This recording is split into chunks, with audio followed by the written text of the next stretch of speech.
I feel like this is such an important question because I seriously feel like I could go and talk to all of my mentors and the people that I admire and whose lives I want and ask them this. So maybe like somebody will be helped by my story. Yes, I don't know. Yes. But basically, I actually, this is my second career in general. I went to school for journalism and art history. Yeah, and I graduated from like a Big Ten university. I was in a sorority, like the whole bit. Oh, and what then, sorority? Pi Phi. Oh, yeah, Pi Phi. Which I'm okay with because my cousin was a Okay, Pi good. Phi. Yeah, good.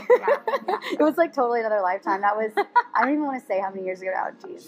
Oh my God. But anyway, so I came out to LA like right after school, and I was super, super lucky because I got a job immediately, like literally a couple weeks out of graduation. I was here working at a PR firm, and it was like a boutique PR firm. It was doing beauty and fashion PR.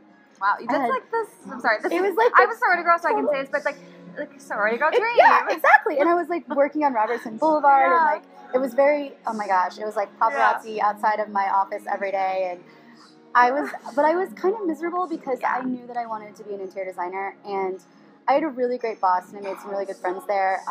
Actually, my boss there is now one of my clients, which is kind of like a weird full circle situation.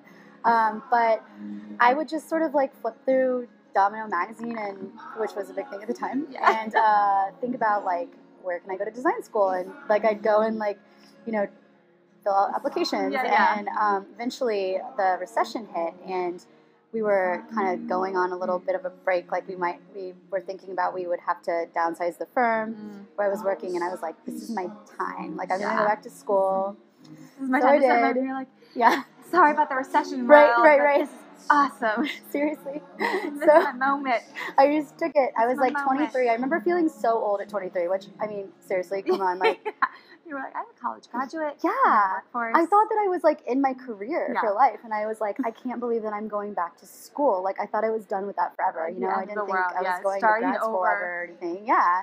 Good for you, though, for like doing that, because it was really scary. You're like, I've already done this. I already graduated. What am I doing? It was weird. I mean, it was super weird because it was like, it was like I thought everybody was going to be really young. It actually wasn't true at all. Like there were a lot of people older than me that were kind of coming back for second careers too. So it was the best decision ever. I like totally lucked out. I jumped right in, and then Did you go back? So like really, did you like go back and start over? Oh yeah, like I quit my job. I was going to school full time. Like it was kind of terrifying. That takes guts. Yeah, it takes a lot of guts. But it was weird because it was like also like there was no other choice for me. Like kind of like moving to LA. Like it was like I just knew that was what I was going to do, and I knew nobody when I moved here at all. Like I had zero friends, like nothing. That's how I was. Yeah, I mean, it just kind of like you just jump. You're like whatever. I mean, you're young, and you're like all right. So I did that for about like a little over a year because like when you go back to school for something like that, if you already have a degree, they put you in an accelerated program. Yeah, no, like kind of those prereqs and so that was good. All that. So I just got to like do PR design stuff, which was so hard. Like I went to one of the top journalism schools in the country, and FITM is where I went for design school. It was so much harder than like getting a bachelor's degree. I totally believe that because a lot of my girlfriends in college who were interior design majors. And, like, I probably just didn't see them because they were always working. Because you're always doing projects, and it's, like, so much, like, the projects. Like, it's, like, you can get by, like, studying for a test, not that hard, and, like, throwing paper together, but you cannot skimp on interior design stuff. It's like bullshit it. It's like, there it is. It looks like shit. It's just, you're screwed. Like, you're screwing yourself. Like, and that's, like, you're building your portfolio already. Like I put so much pressure on myself. It was really unnecessary. Like I like had to make sure I got all straight A's, and I'm like, why? Like no one's gonna ever see this. Because after you build like a project, you throw it away. Yeah, it was awful. I actually just did when I moved recently. Like I threw away all of my projects that I like put my blood, sweat, and tears into with like the marker and rings and oh my god.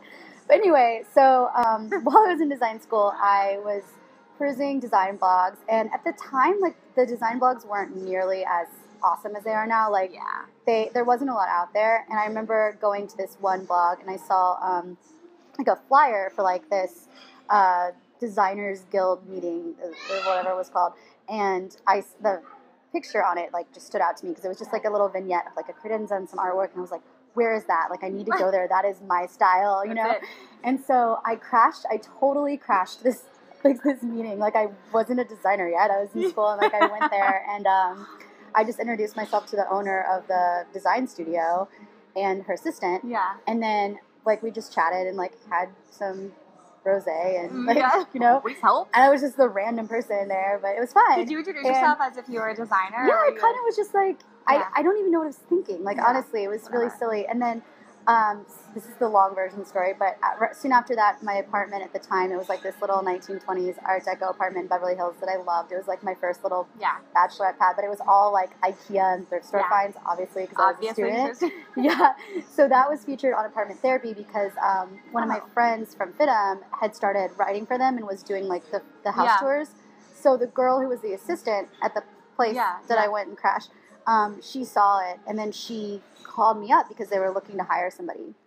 So that's how I got my first in. So it paid off. It was just, I feel like those random things you do, like if you ever have it in the back of your mind where you're like, I should go to that event, or like, you know, if it's nagging you, you just do it. I always think that I'm like, never do I like actually go to an event and then regret it. Exactly. It's like something always comes out of it, even if like you're like, I don't know, I'm not gonna know anybody there. And sometimes it's really uncomfortable, and you're kind of like slinking around like with your business card, like, hey. And then sometimes only guys want to talk to you that are like really annoying. It's I get it. Like there are many times where I'm like, I just don't feel like doing this.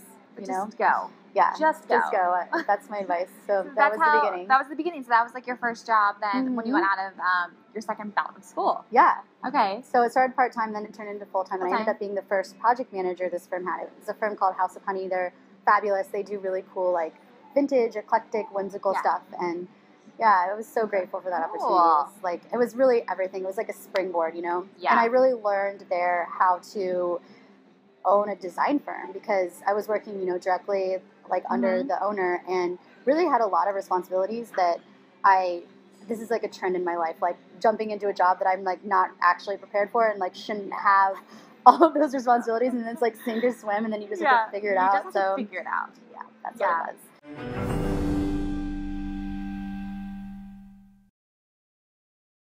Chalkboard wall. Yeah, chalkboard wall. Write everything on it and just look at it every day and just, you know. There it is. Yeah.